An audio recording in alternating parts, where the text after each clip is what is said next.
In today's video, I'm going to teach you how to create drop-down menu in Webflow, quick and easy. First, open your project in the Webflow Designer so you can work directly on the page or navbar where you want your drop-down to live. With your canvas visible, head to the Add panel. If you don't see it, open the left toolbar and in the search field start typing drop-down. This is the fastest way to locate the built-in drop-down component without scrolling.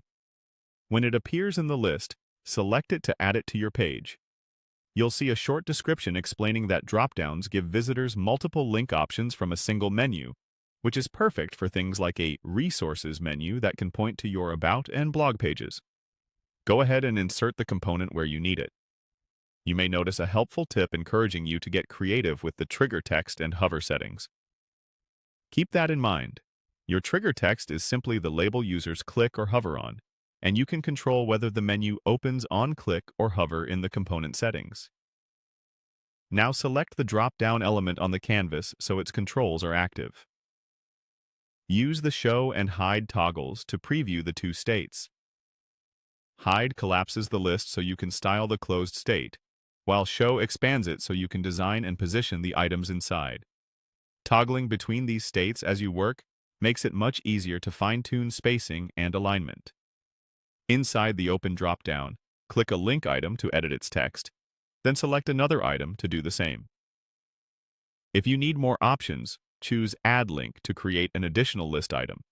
You can connect each item to an existing page, a specific section on the page, or an external URL. Name your links clearly so visitors instantly know where each one leads.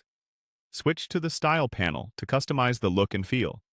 Adjust typography, padding, gaps between items, background color, borders, and hover states. Styling both the closed toggle and the open list ensures a polished experience. Move over to Settings to control behavior. Here you can set whether the drop-down opens on click or hover and manage other component preferences.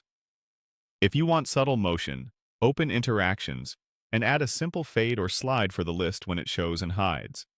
Then return to Settings to double-check your behavior choices and use Show Hide again to confirm everything works as expected. That's it. Your Webflow drop-down menu is set up, styled, and ready to